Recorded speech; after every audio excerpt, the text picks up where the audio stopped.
up? Hey, She's the boss. She runs the show. What's up, guys? What's going on, bro?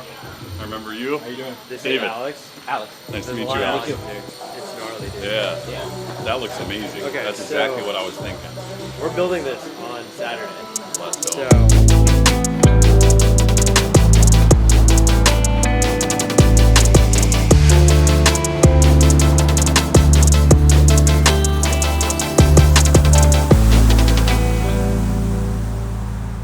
Alright, we're here at Gem FX with David and Alex. This is our home shop. We're here building a TibBar, and we're starting with all the raw materials here. I'll let Alex take it away, explain what we're doing. We're over here at the Ellis saw. We're gonna cut all of our lengths of tubing first, and then we're gonna go clean it up and then start putting it together. Need help? I got it, buddy.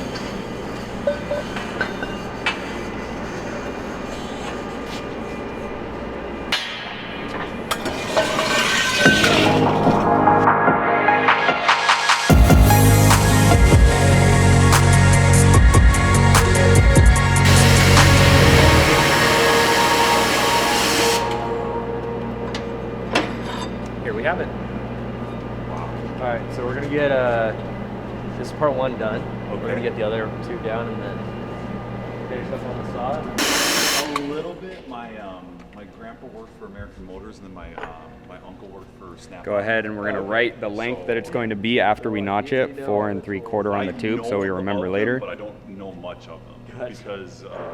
Yeah, Snap-on's a big one. Yeah, my uncle that worked for Snap-on has like an extended garage, and it's like 3 of everything that Snap-on ever released. Okay, we're over here at the Burger King. We're gonna take all the sharp edges off this material so no one cuts their hand open today. And don't forget your safety glasses.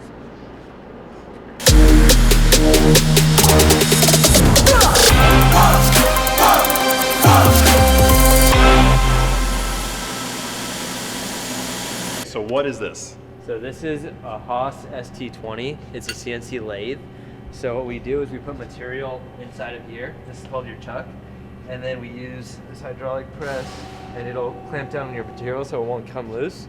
And it's typically round material, like the weight horn here. Okay. And you put it in here, and then it spins at a really fast RPM. And so if you look inside the machine, there's different cutting tools. So you could have a drill, you could have a spacing tool, you could have a surfacing tool, and it just slowly gets material off, and then you could build things like this. So you could do different profiles. Wow. So this was like completely round, completely solid at one point. But today we're gonna use it to just polish this up. Okay. So we're gonna stick this in the chuck, spin it really fast, get sandpaper around it, and then it'll give it a uniform, even surface, just like your weight horn. So yeah. Awesome.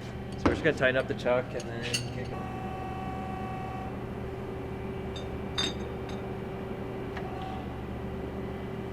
Because seeing that thing spin will be cool. Yeah.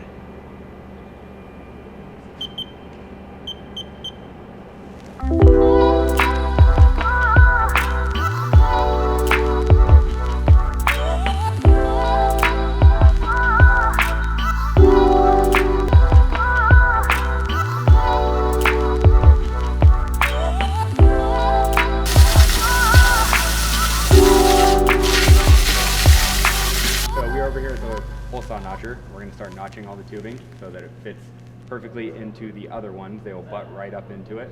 So this will take a little cope out of here, So like that. what's a notcher? So a notcher is what you use for roll cages or any type of tube that people call them a fish mouth. I'm sorry. Yeah. And that will allow the tube to sit on top of the other one, and you're basically taking away half of the diameter of the tubing so that it goes halfway over it, and then it'll weld really nice to it and stick very, very well. Awesome. Yes. I'm gonna clamp the material down, make sure it's tight. You don't want this to fly out of the jaw. We have it pre-marked. Okay, let's go a little further in there. Generally, I would leave more on the end of this tube.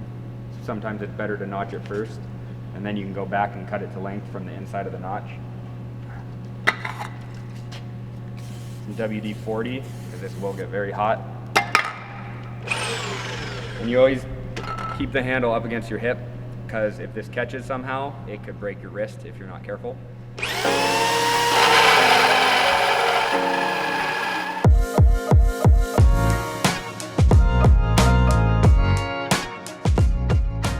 All right, right, so here on the water jet, this machine cuts all of our sheet metal. So it uses a high pressure water and abrasive mix, and it comes out of this nozzle. So we'll get steel like this, put it on the bed.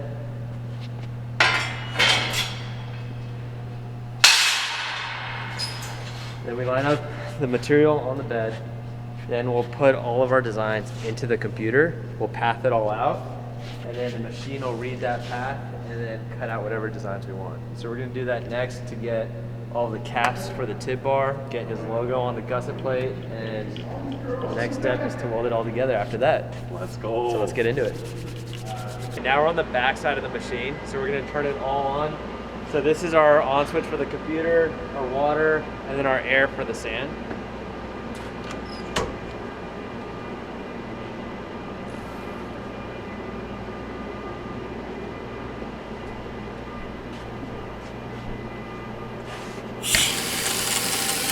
If you look in here,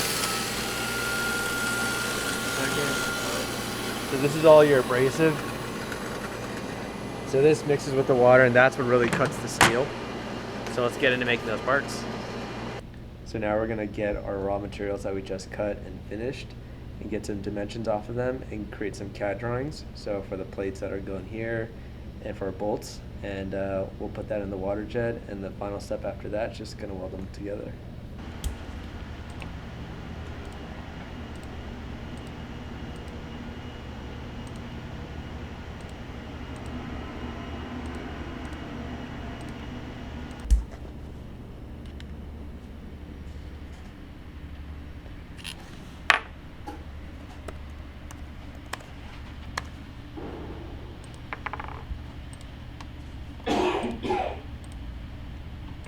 Okay, so now we have our CAD files pathed and put into the computer for the water jet. I know it's an old computer, but it's reliable. So now we're gonna turn on the pump, and then we have our material set on the water jet itself, and we're gonna cut out this cap for this guy, and then we'll test it, make sure it fits, weld it together, and then that's it. So we'll start, and then this is our shield.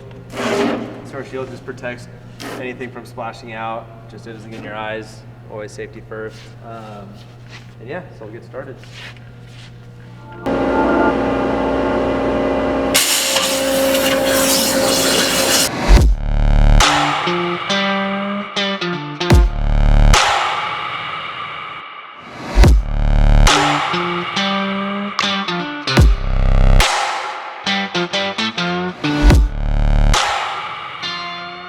Okay, so we put this tab on the part because when we're cutting it out of here, if we didn't do that, then it would just fall into this big pit of sand and water. So we keep the tab there, but now we have to grind it down because this guy's gonna come sit right into here. So let's go grind it down now. All right, so now, after we went over to the apex wheel, it pushed some of the material into the tubing, which will not allow it to lay flat onto our other tubes. So we're gonna go ahead and prep it with our barrel sander, take that away, and then we'll be good to go, start putting some magnets on this and make a product.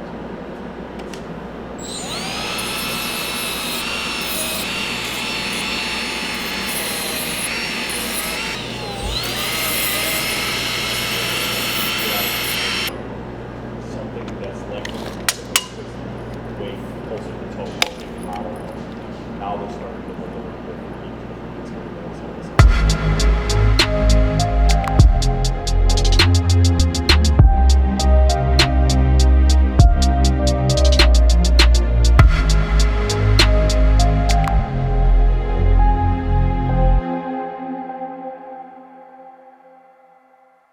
Okay, now we have the final product. We're gonna put it in the sandblaster and get it cleaned up. It'll allow the paint to stick to the metal better, and we'll take it outside and make this thing beautiful. Sweet.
finished the TibBar build, and now we're gonna use some Steel-It for the final coat.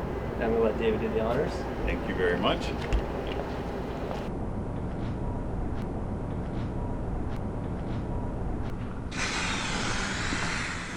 All right, we're back here at Bodycore Studios. We just finished filming our podcast with David, and we have the finished product completely painted. So we're gonna hand it off to David and get a nice tutorial of how to use the product. Wow, this is a beautiful TibBar. One of a kind with the way it's made too. So I'm gonna show you guys, it's really simple. You're gonna attach it like this, be at the ankles off the bench, all the way down, really get the stretch in that tibialis muscle, and then flex up.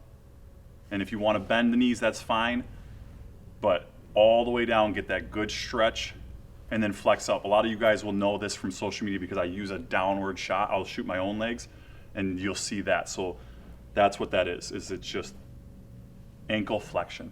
If you guys like what we did today, make sure you let us know anything else you'd like to see us make so we can educate you more on fabrication. So like and subscribe for more content.